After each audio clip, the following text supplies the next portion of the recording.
Well, good afternoon, ladies and gentlemen, and welcome to another Bald Explorer Live, a reading at 4 o'clock in the afternoon. The Lure of Sussex is what we're reading. And I've just been reading the preface, the foreword, the introduction. It was one of them, which is by the publisher, who is Cecil Palmer, who is his mate, who at the beginning of the book was his large, overweight mate, who he was wandering over the downs with. And he sort of says he's giving an excuse as why he's published his friend in the book, in the introduction. Anyway, that's what I was just doing prior to coming along. Anyway, hello, welcome aboard. Nice to see you. Thank you for coming. Lovely Julia is there. Turbo Stream. A good Friday from a warm and sunny Midland Shire. We've had warm, sunny weather down here. Justin Jones. Hello, Justin Jones. Justine, I beg your pardon. John F., good afternoon. Laura Noel, hello to you. And Holly & Co., happy Friday. Marvellous. Nice to see you all on this Friday. I've got a bit of a head cold coming. I think the lovely Julia, and because the kids are back at school, you see, and so all I can think is that the kids and going to the playground and what have you, as no doubt Julia has done, and then Julia and I have had lunch together, and I've seen her, and she's sort of very generously, I think, passed it on. Or I could have got it from my two, who have been off work with colds. So, there's a lot of it about at the moment. None of it is coronavirus. Not the old dry coughing thing, just lots of sneezing. But with me, generally, I'm very lucky. On the whole, it does go away. Although last year, more or less this time, when we went on the canal trip, I got a bloody cold, and it lasted for the trip of the canal, which was a nuisance. So it is my time of the year. Archie Jenner, nice to see you. Lisa Fishbourne, hello. Good of you to pop by. So I'm hoping that we can plough to the end of this book in today's show. So I'm going to persevere, or rather crack on, to see how we go. We were with the smuggling days, if you remember, in the last episode that we got to. So let's carry on. An earlier account of the town, I forget which town they were in now. Hang on, let's go back and see where they were. Brighton. Was it Brighton? Yes, that's right, because they went down to Brighton, and before Brighton was Brighton, when it was just a sort of very quiet, empty town. An earlier account of the town shows it as a ruinous no-man's land. This peep at the condition of Brighton in 1720 is from the pen of John Warburton. I passed through a ruinous village called Hove, which the sea is daily eating up. It is, in a fair way of being, quite deserted, but the church being large and a good distance from the shore, perhaps much will escape. A good mile further, going along the beach, I arrived at bright Helmstead, a large, ill-built, irregular market town, mostly inhabited by seafaring men who choose their residence here, as being situated on the main, and convenient for their going on shore, on their passing and repassing in the coasting trade.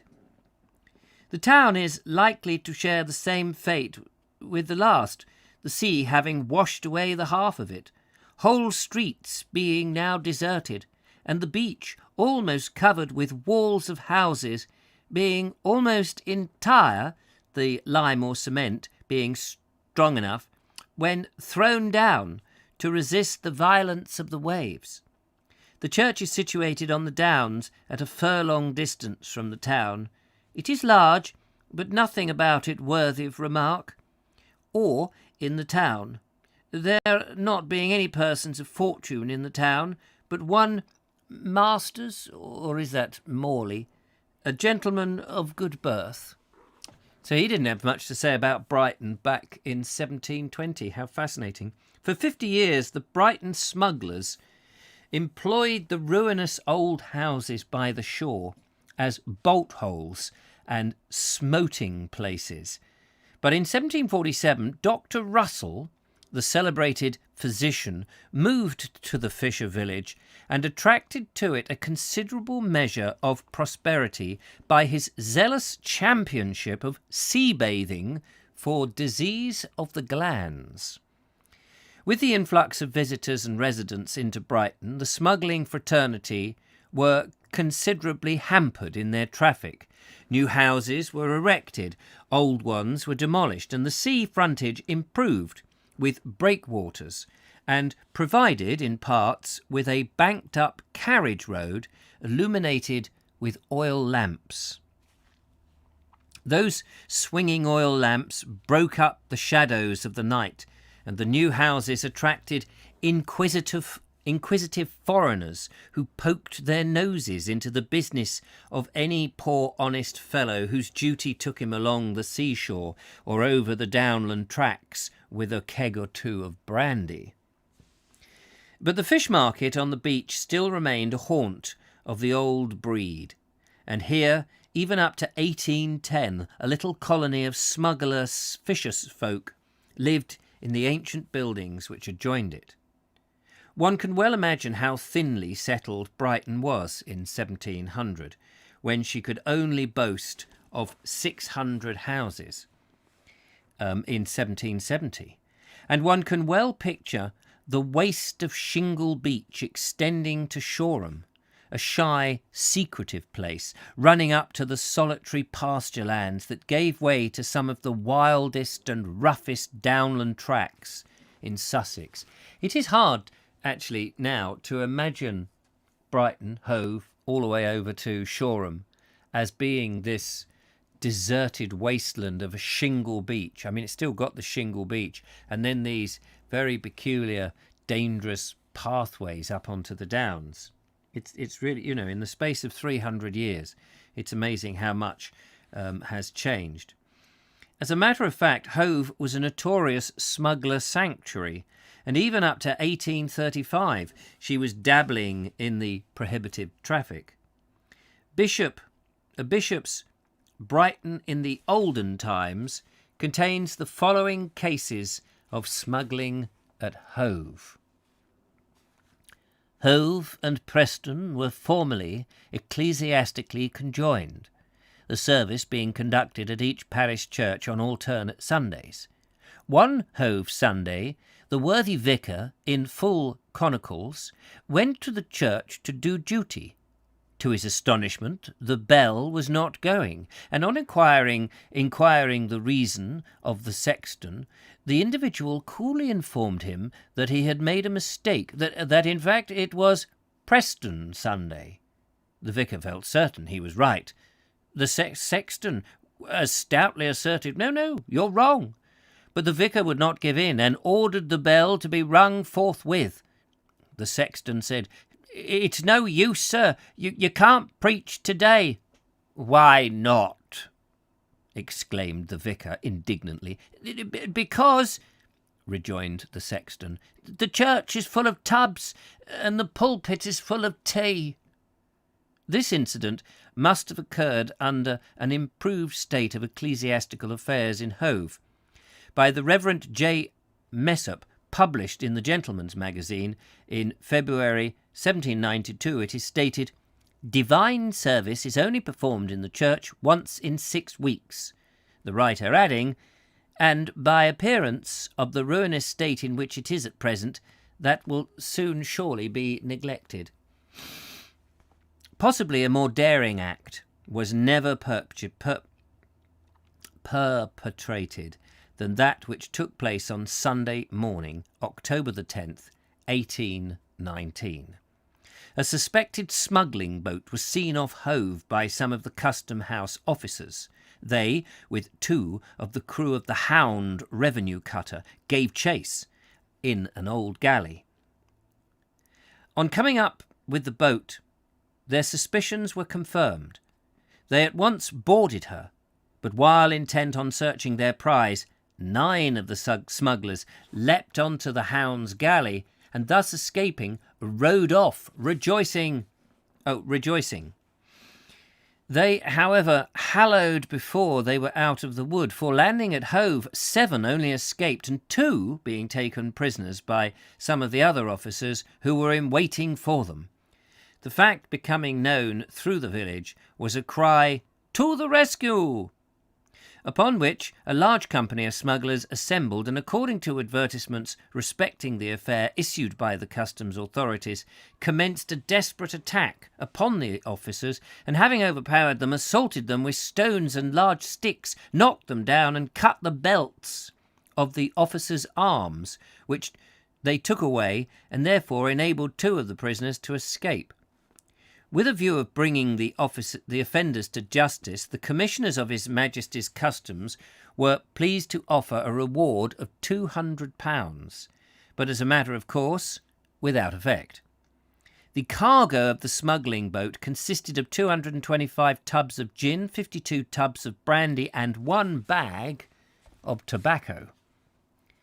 On October the 20th, 1827, a smuggling boat succeeded in running 500 tubs opposite Brunswick Terrace. The blockade was overpowered, disarmed, and several of them were severely wounded, whilst it was supposed that 2 or 3 of the smugglers were either severely wounded or killed. So recently as 1835 there was an attempt to make a run of a crop of goods near Hove Turnpike Gate, as many as between 40 and 50 men waiting there with bats, ready to carry off the tubs when landed. The attempt was defeated by the vigilance of the Coast Guard, and a large number of tubs secured, which were landed on the Chain Pier. Oh, quite gripping stuff. What do we got here? Andrew Norris is here. TurboStream says it's a deserted wasteland of overpriced flats now. Yes, that's true. Holly & Co says, Richard, be sure to chug some of the elderberry Rob and Fran has prepared for you. It's sure to chase the coolies away. Yes, no, I was watching their video, and their elderberry Rob, whatever it's called. It sounds nice to me. I should definitely give it a whirl if they've got some spare. The development of Brighton after Dr. Russell arrived as its champion will be seen. The development of Brighton after Dr. Russell arrived as its champion will be seen if the reader refers to Cobbe's Brighthelmstone Directory, printed 1800, which gives the following details of the rapid growth of the town. Previous to the year 1770, the town consisted of 7 principal streets and of less than 600 houses. The number of inhabitants was then about 2,500. In 1794, there were 15 streets. The number of houses were upwards of 1,200, and the number of inhabitants were 5,600. The actual figure was 5,699. The present town, in 1800, consists of 18 streets containing about 1,500 houses, and the number of inhabitants is estimated at 7,000 and upwards. The census of 1801 gives it 7,339. Yeah, I don't know what... does anyone know what the population of Brighton is now? It must be extremely high. Boats were secretly built in many a barn in Hove Street, and you may still see some of the old workshops and tackle sheds there. Everywhere in Hove was understood the smuggler's proverb. Everywhere in Hove? Does that not mean everyone in Hove understood the smuggler's proverb? Moonshine under the hearth, moonshine under the horse's belly. That is to say, the smuggled spirits were concealed either near the fireplace or in the stable where the horses stood. If everybody knew that, you would think that the customs men would know that too.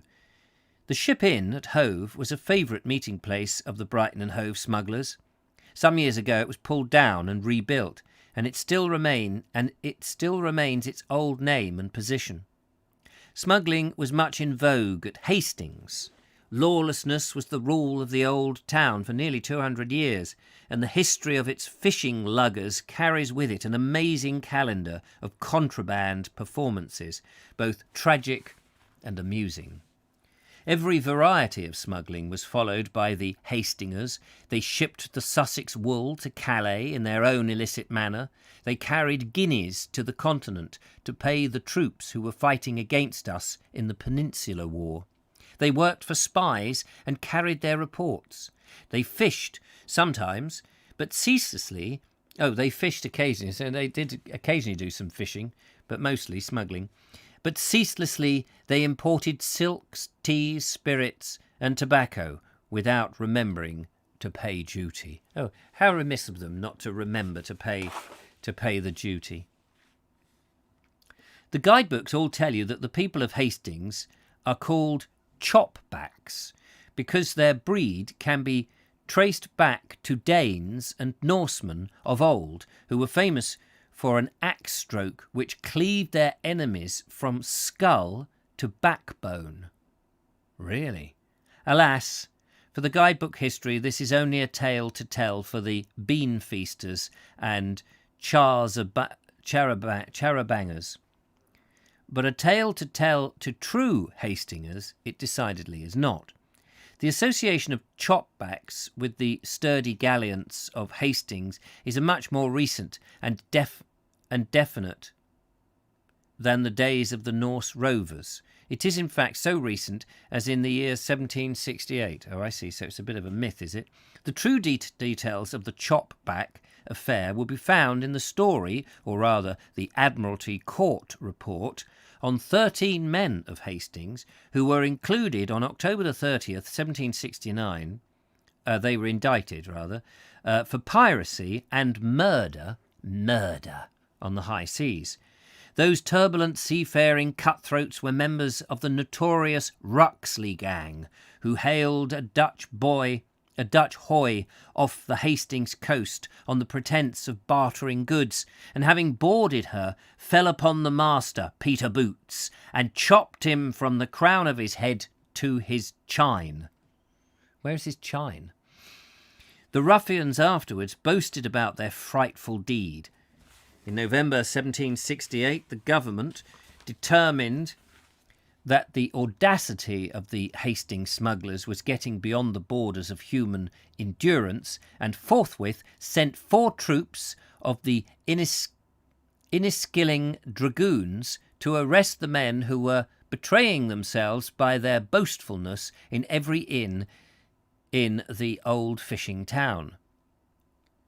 The sequel, which followed after the arrival of the dragoons, was as varied and far-reaching as those which follow a bad attack of rheumatic fever. The dragoons rounded up the murderers of Peter Boots, and they were hanged and left to rot at Execution Dock. But though the smugglers rotted, the old perverse spirit lived on in Hastings. The bitter feelings towards the government flamed for the next 50 years, and in 1821 it burst forth into open warfare. Thus, we may detail the facts of the great riots of Hastings. Joseph Swain, a fisherman and daring smuggler, objected to the blockade sentinels, who insisted on using prickers in order to search his nets for hidden goods. The prickers were iron spears which pierced through the meshes of the nets in order to save the blockade men the extra task of unpacking and opening the heavy fishing gear. Swain pointed out that the prickers damaged the nets and declared that he would not allow any scurvy landlouse to monkey about with his gear. England, a blockade man, insisted on pricking his nets, and Swain attacked him with a boat hook and threw him over the side of the boat onto the hard shingle. England lost his head and, drawing his pistol, shot the fisherman dead where he stood. The freebooter fisherman of Hastings rose to a man and dragged England to the nearest, this is his name, not the country, dragged England to the nearest net shed, where they prepared a gallows to hurl him to instant death. Oh, wait a minute, there's a picture here. Hastings boats, about 1800. Picture of the boats, 1800. There we are, look at that. Nice little picture. They were going to... However, However, the ubiquitous dragoons rode to the rescue and just managed to save his life.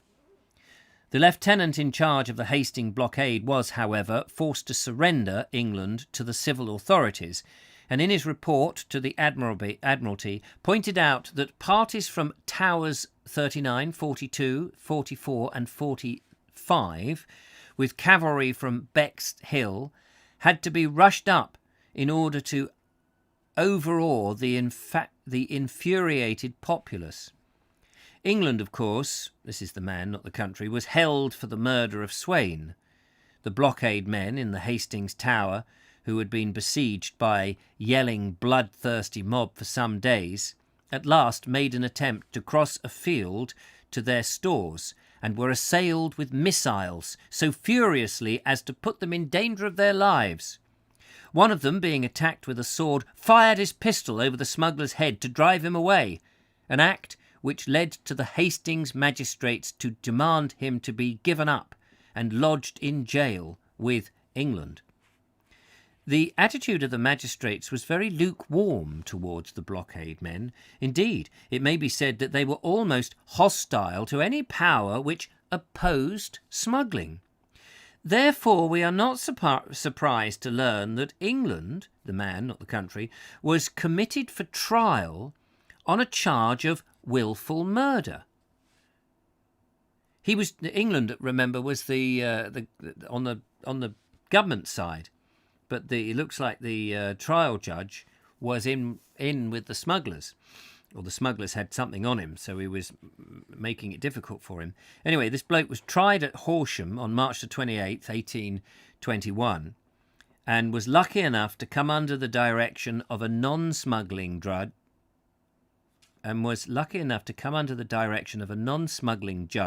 who, in summing up, pronounced his condition to be perfectly justifiable, a comment in which the light of the evidence which came out in the court could not very well be contradicted.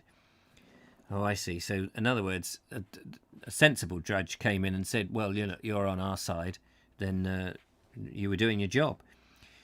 The story of the shooting of Swain was a thing of two dimensions, the length given by the smugglers and the breadth supplied by the blockade men.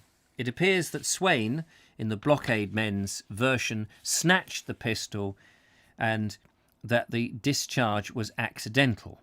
This account of the shooting of Swain seems to me to have been the correct one if one is to take into account the report of Lieutenant Sweeney of the blockade, who was a reliable and kindly officer, and a mass of impartial evidence in favour of England, who, after all, carried out his duties for some years with spirited courage and determination. In spite of this, so stubbornly did the jury cleave to the smuggling traditions that the judge's direction to acquit England was ignored, and they found him guilty of wilful murder. However, England was granted a free pardon shortly afterwards and transferred from the blockade service to other duties. Yeah, it's probably best to sort of get him out of the picture, because clearly everybody was a bit upset about that. What have we got over here? Oh, 607,000. Is that the turbo stream? Is that the population of Brighton? Just over 500,000. Blimey. I bet that goes up every day with those rubber dinghies coming in. The Sussex landmarks of these wild times are gradually being demolished, and the last survivors of the old smuggling bands have chanted their Nun Dimittis. What is that? Oh, Nunc Dimittis. That's a French thing. I don't understand what it means, but probably their Goodnight Vienna type thing. And departed, haply to be amongst the blessed, or, on the other hand, perchance to tarry a while in their own allotted purgatory. Here and there the old haunts and relics do survive. A curious cottage at Slindon Common is looked upon with great affection by the natives as an old-time smuggler's haunt. You may come to it near the crossroads, a fine example of folk architecture exhibiting the prevalent motive of West Sussex cottage craftsmanship: steep thatch, small dormers, and bluish flint walls. Any native will point out to you and tell you its history. They'll tell you it was once the Dog and Partridge. Oh yes, the Dog and Partridge. This is a very famous story with the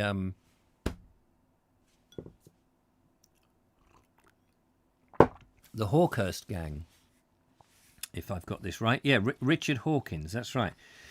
In this inn, Richard Hawkins in 1749 was whipped to death on suspicion of being concerned in stealing contraband from a band of Sussex smugglers. This is a very famous story. You may see deep in the cellar wall, cut out of the sandstone, a place far too extensive to pass as an honest store of ale.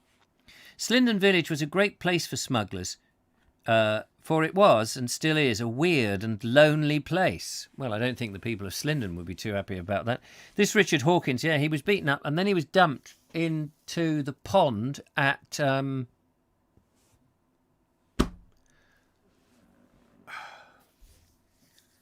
Parham House, in the pond at Parham House.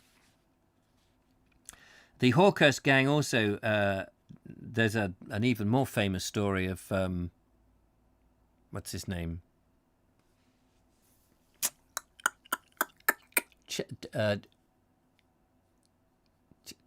Chatter and Galley. Was it? Not Chatter. Chatter and Galley, who were brutally murdered up in Lady Hope Park. Yeah. Anyway.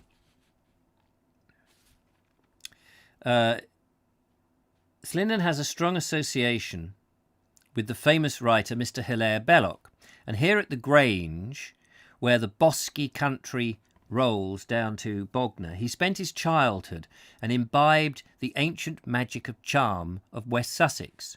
Court Hill Farm and Gaston Cottage near Newburgh Arms are also former residences of Mr. Belloc's family. Another smuggling landmark is on the Market Cross House at Alfriston, now converted into an inn, but once the home of Stanton Collins, chief of the Alfriston gang of free traders. The old house faces the diminutive marketplace and has been one of my favourite weekend quarters for some years. Inside it remains uncharged by the locust years, and you are still put to bed with a candle, a pewter of ale, and much homeliness. I'm sure that's not the case these days. One of the rooms, which I have often occupied there, is connected with a place of concealment in the roof by a shaft entered by a corner cupboard, and in the bar parlour there still exists an open chimney containing two secret recesses which would accommodate either kegs or bales or human beings, as the case may be.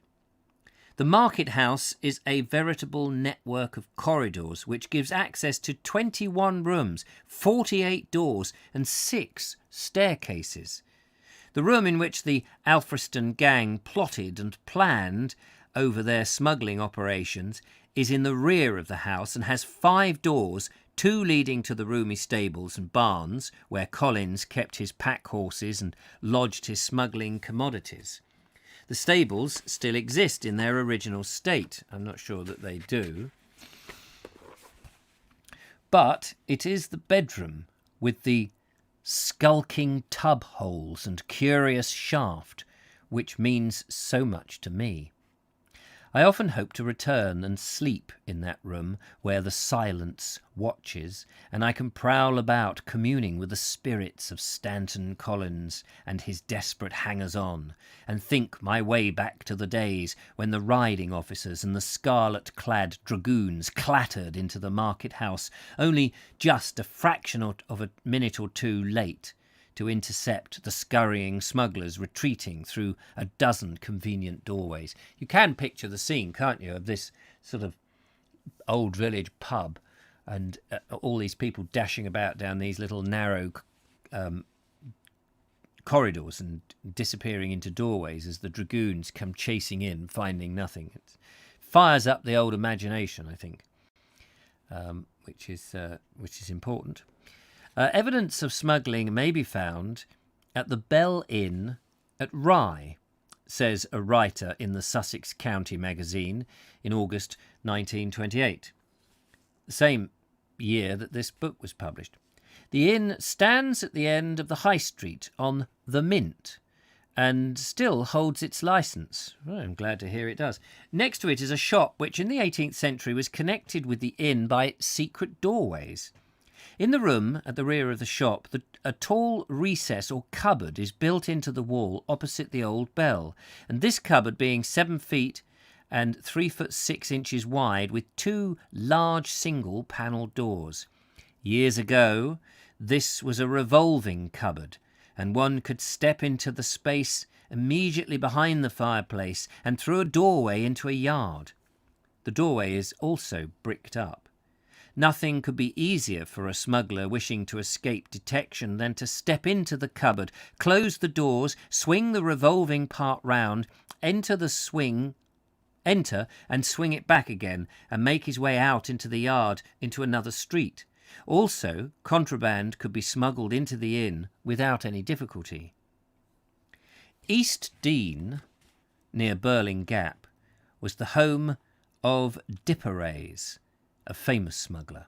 It is said that he lived in the old manor house, and I have a recollection that Mr. Arthur Becket, the doyen of all Sussex writers, lived in this house for some time. I also have a recollection that on a visit to him there, he showed me the mysterious cellars beneath the house cut deep into the sheer chalk. A note appeared in the Sussex County Herald on Dipperayes some years ago, and I make no doubt it is from the pen of Mr. Becket. Dipperayes is the name of an East Dean man who began life as a smuggler and successfully continued it. His brand of smuggled gin was well known and was valued in certain London taverns. He gained money and much honour, married into a good family, died while a church warden and an elegant... Died while he was, I guess, a church warden, and an elegant marble table in East Dean chancel testifies to his many virtues. Pevensey parish church also has its place in the annals of smuggling. Twopence will buy you the Reverend Hutton's informative little guide to the church, which is more than a contribution to the architecture of the building, as a few quotations will show. The rector's chancel has been used as a lodge for cattle. It also uses less... I'll read that again because I'm not reading brilliantly today, and I apologise for that. I think it's because I've got a slight bung nose and a bit of a head cold. The rector's chancel has been used as a lodge for cattle. It had also uses less innocent. The Reverend D.G. St. Quinton, who was curate in charge of Pevensey in 1826, tells a story of one day entering the disused chancel and finding a large quantity of contraband spirits neatly stowed under cover. A few days afterwards, it disappeared as suddenly as it came, and a small keg of brandy was left on his doorstep, apparently as a Thanksgiving offer. There is no doubt that under his easygoing predecessors the place had been regularly used as a smuggler's hold. The town hall, halfway up the village street, is a relic of the defunct Corporation of Pevensey. It was said to be the smallest town hall in the kingdom. The upper part was the courtroom and the lower the lock-up. It is now used for parish meetings. The bridge at the end of the street is a picturesque feature of the village, but it has some gruesome associations. In the early Middle Ages, Pevensey possessed the privilege, in common with other members of the Cinque Ports, of drowning prisoners condemned of capital offences, and here, or what was then the bridge, the sentence was carried out. Nothing more serious takes place now than sheep washing, an annual spring function. The water below the bridge is locally known as Salt Haven, and above the bridge, the Broad Haven. I didn't know that they drowned prisoners. That's fascinating, that is. Other landmarks of interest in Pevensey are the castle, the outer part Roman and the inner part medieval, and the Mint House, built in 1342. In the town of Stenning, sorry, bit of COVID there. In the town of Stenning, at the beginning of Gravel Walk, leading to Elm Grove Lane, stands a queer little building which is known to all the old inhabitants of Stenning as Smuggler's House. It looks full of lurking quaintnesses. I'll just read that bit again there. It looks full of lurking quaintnesses. Love that phrase, lurking quaintnesses. And a small panelled window under the ridge roof looks over the downs towards Truleigh Hill. We feel that a candle which burns in the window might well be a signal to a party of lusty smugglers bringing their goods from a landing on the old low-lying coast of Shoreham. I was told that William Carlson, the leader of the South Gang of smugglers, lived there. He was suspected of treachery by his companions and was shot by the way of vengeance. He was buried in Stenning churchyard in 1832. The following is inscribed on his tombstone. Death with his dart did pierce my heart when I was in my prime. Grieve not for me, my dearest friends, for it was God's appointed time. Our life hangs by a single thread, which soon is cut, and we are dead. Therefore repent, make no delay, for in my bloom I was called away. The Martello Towers have many associations with the late smuggling period. They begin at Eastbourne and fringe the coast as far as Hastings. They were erected under Pitt's administration when a French invasion was expected. Good old William Cobbett, in his rural rides, gave a description of them as they appeared in 1823. The Martillo Towers by... Oh, Lord. To think that I should be destined to behold these monuments of the wisdom of Pitt and Dundas and Percival. Good God.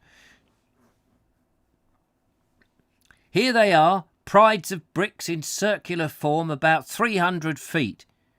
I'm guessing circumference at the base, about 45 feet and about 150 feet circumference at the top.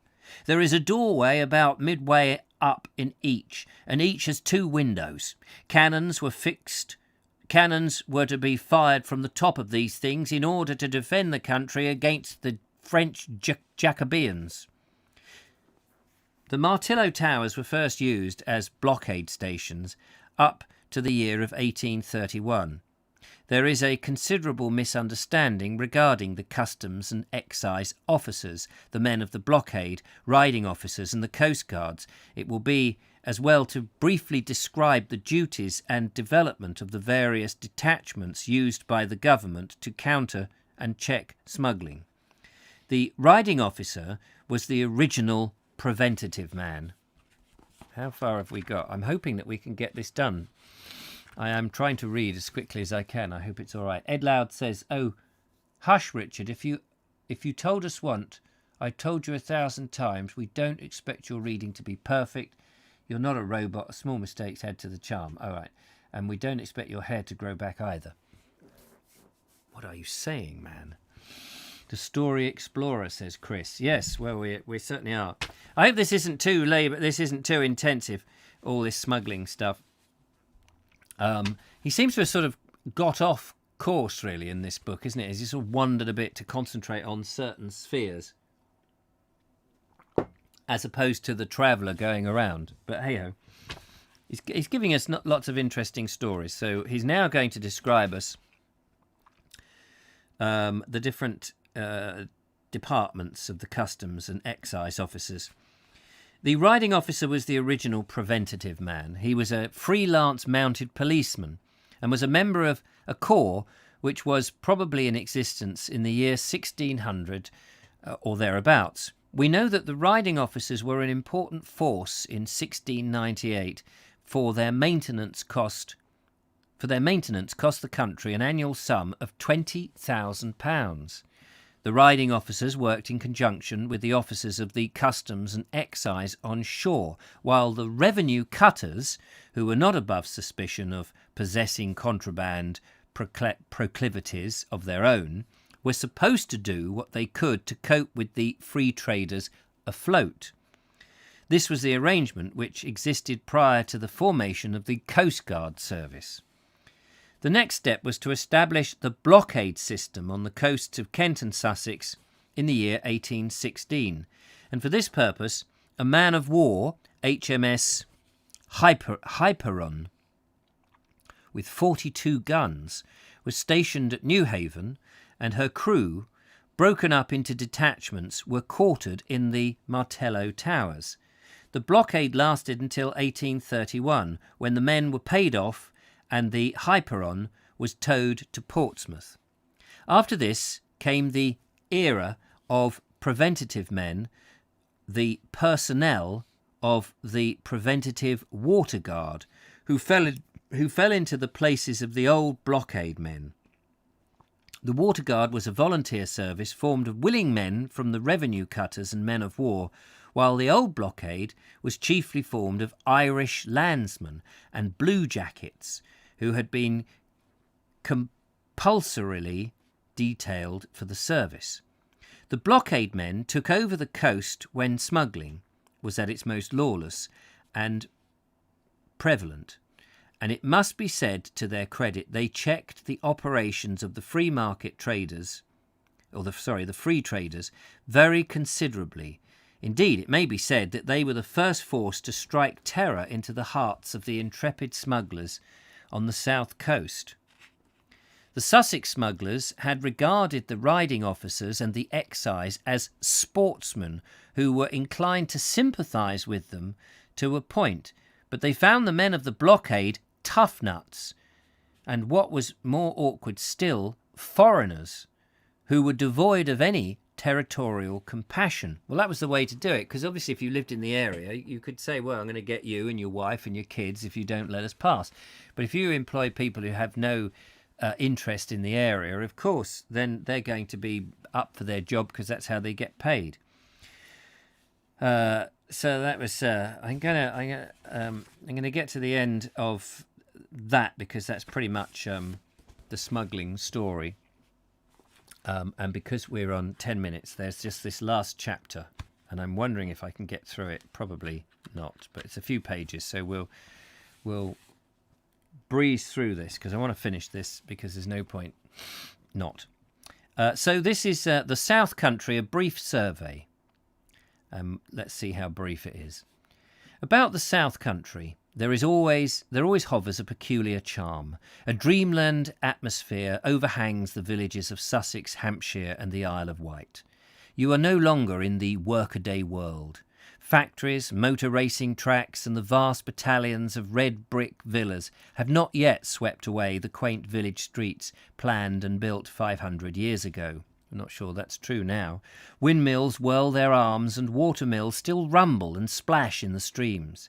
Our Saxon farm hands still stiffly follow the horse plough, and here and there oxen may be seen drawing ancient wains. Well, that's 1928, bear that in mind. The Downs are, of course, the glory of the South Country. There is nothing quite like them in any other part of the world. They are different, unmatched, unequalled. They exhibit scenery, habits and customs, and a medieval phase of life which are quite of their own.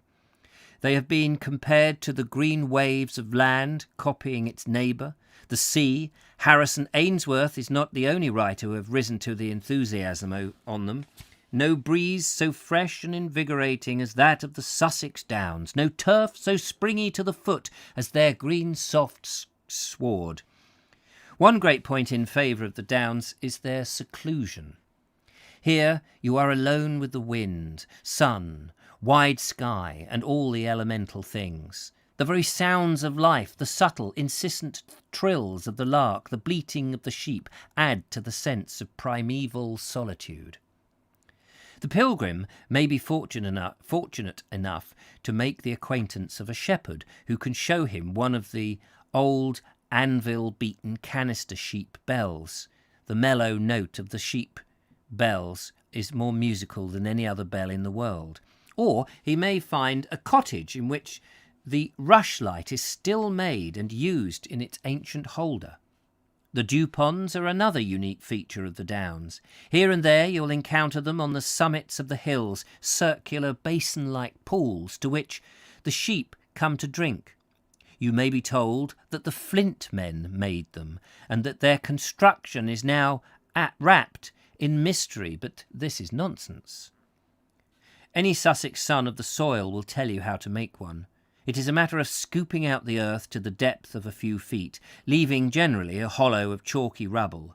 Then the floor is puddled with clay and left to dry. Sometimes a few flints are placed on the clay and stamped in. The dew pond receives much help from the rain as from mist. When the warm air of the valley rises to the cold hills, it naturally leaves behind moisture which is attracted by the dew ponds. The curious medieval dovecots of Sussex will also attract the wayfarer. There is one at Patcham.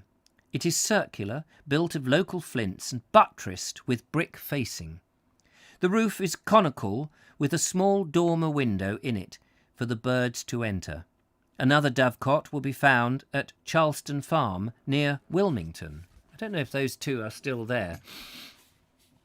There's one on Hangleton, isn't there, in the Hangleton Manor, which is now a pub. Sussex was the first county to be invaded by the Saxons, and she is still Saxon at heart.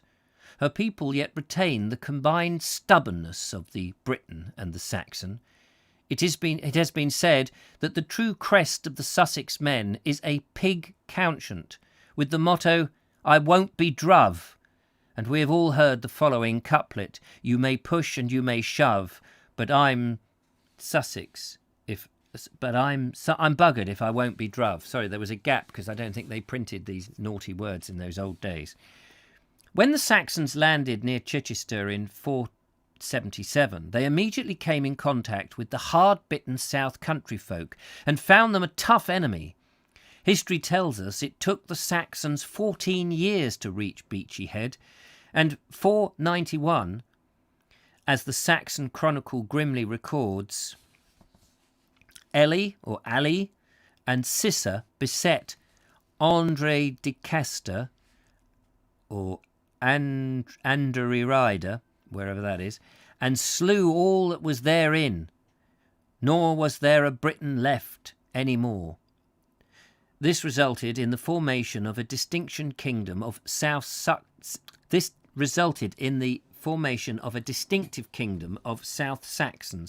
whence its name of Sussex, South Saxons, you see. Brighton makes a favourable base for the exploration of the South Country. In the heart of the town is a quaint maze of passages with a strangely compelling atmosphere of antiquity. This little plot, called the Lanes, is the original village of the fisher folk, and the small square, now Brighton Place, was the village green. The ancient name for Brighton Place was the Nab, spelt with a K, K-N-A-B, a word that has outlived the centuries, for this spot was so christened by the Vikings when they held the settlement. The Old Ship Hotel has a link with Charles II. Captain Tattersall, who carried Charles across the Channel, was a Brighton man, and when he received £200 for the part he played in the Royal Escape, he built the old ship where it now stands. The timbers of his vessel were employed in the building of the porch to the old coachyard. And during some renovations at the hotel a few years ago, a carved cabin beam was discovered, which is now preserved at the Royal Pavilion. I wonder if that is. Lewes may be reached in a morning's walk over the downs. Of the castle, which stands on the high ground in the centre of the town, close to the street, the remains are not extensive, but there is, from the top, a splendid view of the surrounding country. At the angle of Bull Lane and High Street stands a house where Tom Paine lived, an exciseman and tobacconist from 1768 to 1774. A mile out of Lewes, by the Malling Road, turns off that to Ringmer. American pilgrims will be interested in the village owing to the fact that it produced the admirable wife for the great Quaker William Penn. Here we are. This is that strange Julielma Springett. Somebody did tell me how to pronounce that, and I've promptly forgotten. But it's something like Julielma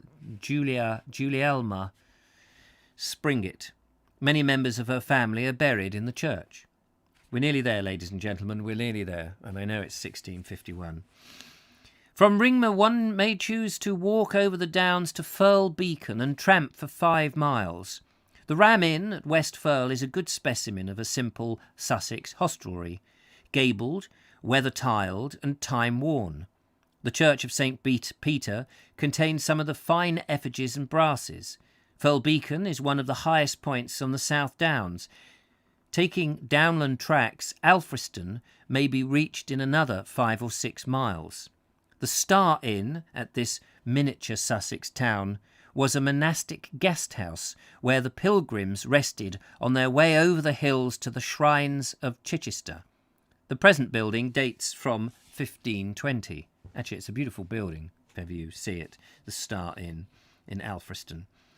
A ramble from Alfriston to Eastbourne gives a choice of the downland track to Jevington, or a more roundabout way by the Cuckmere River and the quaint old village of West Dean.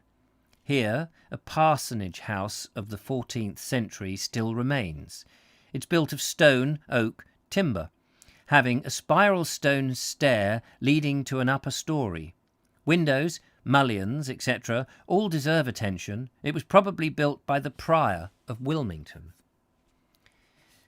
The undulations of the cliffs between Seaford and Beachy Head are known as the Seven Sisters, a number which occurs frequently in the boundary lists of Saxon charters as Seven Oaks, Seven Thorns, etc. Speculative builders purchased the Seven Sisters in 1926 and threatened to mar this magnificent chalk-faced landmark with hideous villas, but were frustrated by the Society of the Sussex Downsmen, who are now the Friends of the South Downs, who acquired the spot and presented it to the nation as an open space forever. I didn't know that. Didn't know that somebody... there's a lot of speculation went on the Downs, actually. A lot of it was thwarted, not so at Peacehaven, sadly. Eastbourne has risen during the last 50 years from a mere country village into a popular and fashionable seaside resort, ranking next to Brighton as the favourite watering place in Sussex. Modern Eastbourne possesses only one landmark of comparative antiquity, the Wish Tower, a circular redoubt, and formerly one of the Martello Towers erected by Pitt between 1804 to 1806, when a descent of French troops in his neighbourhood was expected. The original town of Eastbourne is 1 mile inland, and the old-fashioned High Street, a medieval priest house and a picturesque half-timbered Lamb Inn with 13th century crypt. I did make a video around that area, which has caused quite a bit of a stir, actually. A lot of people enjoyed that video and gave me a lot more information about it. From Eastbourne, one may take the train or the motor coach to Rye, one of our time-battered stranded ports. The Landgate is a notable machinated structure with a fine archway which opens between 2 round towers, 47 feet high. The Epe Tower on the southeast side was built by William de Epe, Earl of Kent. Close at hand, under the very shadow of Wiper's Tower, as it was called by the Sussex rustics, is the Gun Garden. Made a video around there, actually, and looked at the Gun Garden. It's a fascinating place. From this point, the reader can command a view of the principal features of the Romney Marsh. Just to keep Ed Loud very happy, there is a mention of the the Romney Marsh. If one adventures as far as Canterbury, one can enjoy a notable medley of experiences. It's always nice to have a notable medley of experiences, is it not?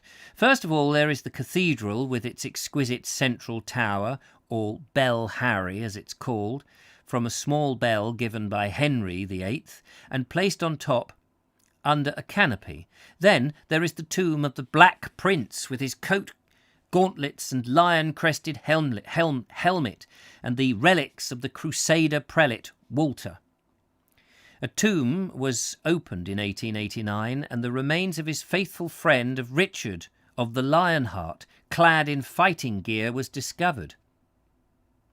A sword engraved with mystical runes was by his side, and on one finger was a curious Egyptian ring. The dark entry into the north side of the cathedral is haunted by Nell Cook of the Ingoldsby Legends, who killed the canon with an extra strong game pie. We will pass swift-footed along the dark entry, for it is written, "And whoso in that dark entry doth feel the fatal breath, he ever dies within a year some dire untimely death." Blimey. Antiquities will be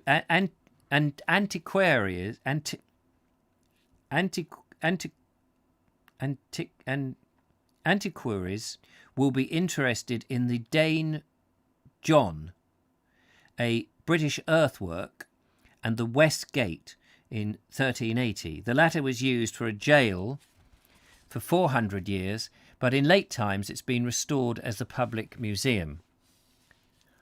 Harbledown. Now, I don't know any of this area. How are we doing? We must be pretty much...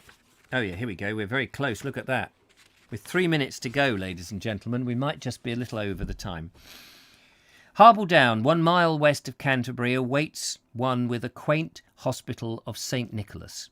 In the hall are kept some of the curious relics of the past, wooden bread platters and trenches used by the lepers, a wooden box with a wide slit in which the lepers collected alms from the travellers upon the high road is shown, and its rusty lock and keys are still in working order.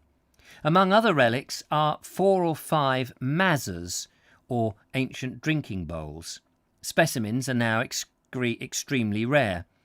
They are usually made of some fine, thin wood, such as marple, and bound and embossed with bands and devices of gold and silver. One of the Harbledown mazers bears the figure of Guy of Warwick slaying a dragon, and the inscription, "Of Warwick he hight..." What?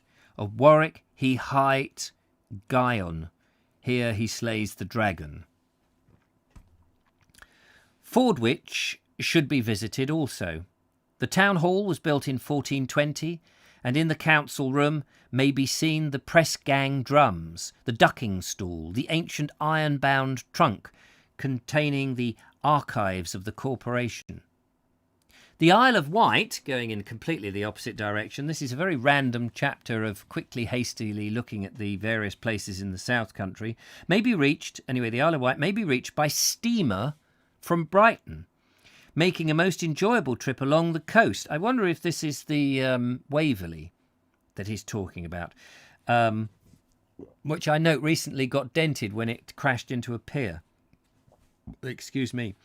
From Brighton, making an enjoyable trip across the coast and giving one the opportunity of seeing the Downs from the sea, with Chantonbury Ring lording it over the landwise horizon. The coast between the Ring and Bignor in West Sussex teems with charms and attractions for the archaeologist, the painter, or the wayfarer. There is Amberley with its Norman castle, an isolated marshland called the Wild Brooks. Lyminster with its Knuckler Hole, the haunt of a water monster. Arundel Castle, once under the wardership of Bevis of Hampton. Littlehampton, famous for sea angling. Sompting Church with a unique Saxon tower. Bignor on the old Seine Street, near which the remains of a Roman villa. Every mile is haunted ground.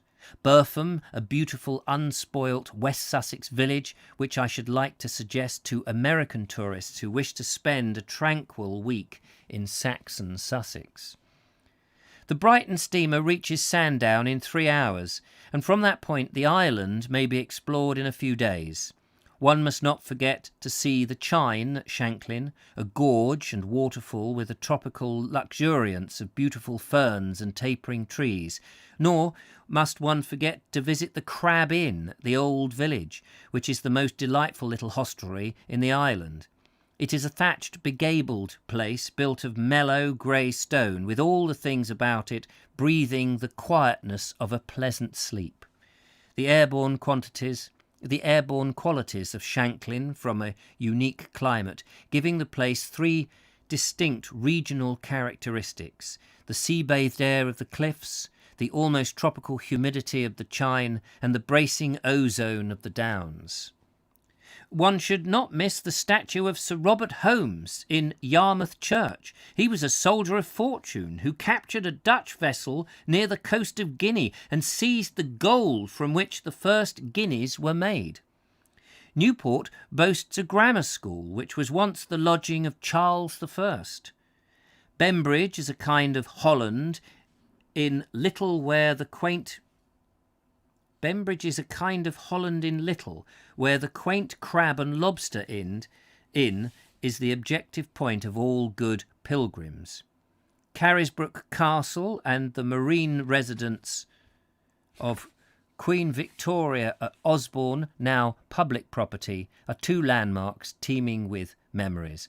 Both places are provided with guides, typographical and human, which may excuse further mention in this book.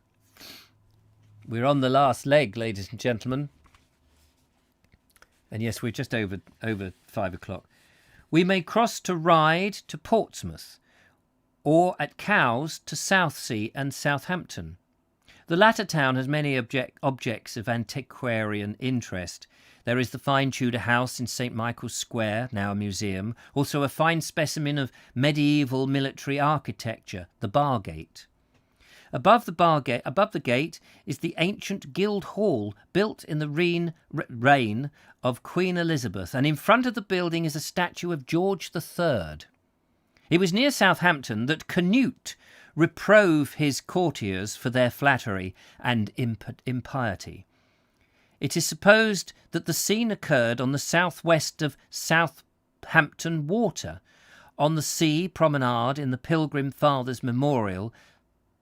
Well, I don't know about that. I thought it was in Bosom that he's supposed to have sort of told the sea to go back.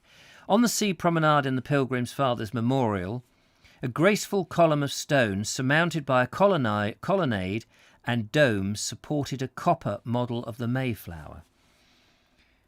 Charles I is said to have lodged at number 17 High Street in Southampton. His room is sometimes shown with its massive chimney place and wealth of wainscoting. In a room at the Audit Hall is a painting of the Mayflower and the Speedwell about to set sail. It must be noted that these vessels were fitted out at Southampton, though Plymouth has received the lion's share of renown as the port at which the exiles made their final call. The rapid rise of Bournemouth cannot be equalled by any other seaside resort on our coasts. In 1814, people were shooting snipe and wild duck over its site, the only buildings at that time in existence being a wayside public house known as the Tregonal Arms and a coastguard station. It now contains nearly 90,000 inhabitants.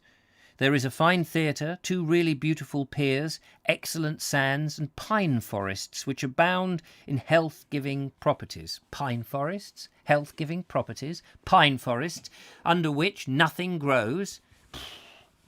That was only recently planted, I would imagine, towards the end of the 19th century, those pine forests, the Swain.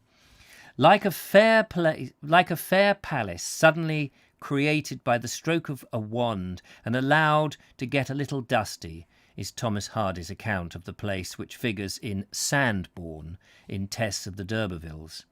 And at the time he seemed a little irritated that this resort of luxurious elegance should rear itself on haunted ground, where till modern times every regularity of the soil was prehistoric, every channel an undisturbed British trackway, not a sod having been turned there since the day of the Caesars. If you have any imagination left in you, if you have any love or trampling, you will want to go a-roving in the south country. Her face may be seen by those passing with noise and dust, but her heart is for you, who will tramp her fields, keep vigil on her cliffs, and salute the sunset from the rampart of her rolling downs. And that is the end. There is a poem right at the end, which I'm not sure I will manage to read very well, but we have come to the end, ladies and gentlemen. This poem is in 3 verses, and it's called The Simple Things. I'll give it a try, why not? And then we'll finish.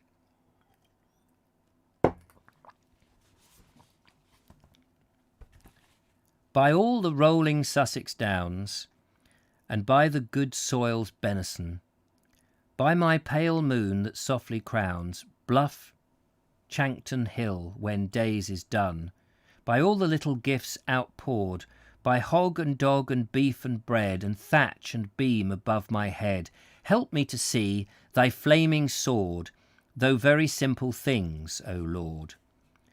By all an April day's delight, and mighty inns that laugh at time, where honest men may meet at night, by summer sun and winter rime, sent to perfect our Sussex sward, by salt and sorrow and sweet of brow, by good red earth turned straight by plough, show me the meanings of thy word in every simple thing, O Lord. This might be a prayer rather than a poem. By all good things which I have missed, and toil and ale are not of these, by all the girls I ever kissed, and watched a-walking in the breeze, by daffodils in golden hoard, by fairy and woodland gnome, and rabbits deep in Sussex loam, help me to live in just accord with all thy simple things, O Lord. And that's it. There you go. The Lure of Sussex by R. Thurston Hopkins. I hope you enjoyed that. Thank you very much for listening. And sorry it was a bit of a romp towards the end. But it's a curious book because it's sort of, you know, I don't know, like a lot of these books, probably needed a bit more editing or a bit more keeping to the theme of travelling, which he started, which I thought was going to be all the way through. And then he sort of got stuck on different things as if they were articles of a magazine. But anyway, so be it. It is what it is, and it was enjoyable as well. We won't be reading anything next week. Taking next week off. The lovely Julia and I are going off on Sunday. We're going to Wales to interview Patrick Holden from the Sustainable Food Trust, and then we're going off to see Fran and Rich floating their boat. In fact, it's the other way round. Going to see Fran and Rich first, and then we're going to interview him. We will be coming back on Wednesday, so there's only Thursday and Friday that we'll be back in jolly old Sussex in any coherent form. So I figured there's no point starting. But the following week, we will have a first week clear, and we will start a Sussex Peep Show by Walter Wilkinson, and we will start that then. Then the following week we will be away on our canal boat. Sorry, this This book is deteriorating in front of me. The what you call it? The cover leave thing. Anyway, that's it. Sorry to hold you up. There's a Vogue show later tonight at 8 o'clock usual time, so do join me for that if you want a bit of nonsense. But in the meantime, that's another book done. Thank you so much. I hope you're enjoying these readings. Do let me know if you do. We don't expect your hair to grow back. Oh, yeah, dreadlocks might look better. Oh, yeah, thanks very much. The smuggling bits are the best bits, in my opinion. What is Explorer if not the collector of stories of the land, says Ed. Thank you, Ed. My ears are like radar to that place name. Yes, I'm sure. We will forever think of Ed Loud marshes in the future. Yes, that's quite true. Well done, Richard. Thank you very much. John F., thank you. Lots of thanks. It's very kind. Lovely reading, says Julia. Lisa Fish, enjoyed it. Thank you very much. Audrey Forbes, thanks. Blah, blah, blah. Applause, applause. Thank you so much, Holly and Co. Brilliant. Well, thank you, everybody. I hope you all enjoyed it. I will catch up with you. Well, it's nice to have a bit of time off, but I will do the Vogue show tonight. So take care. Thanks for watching. Look after yourselves and catch you anon. Till the next time. Bye for now. Bye-bye.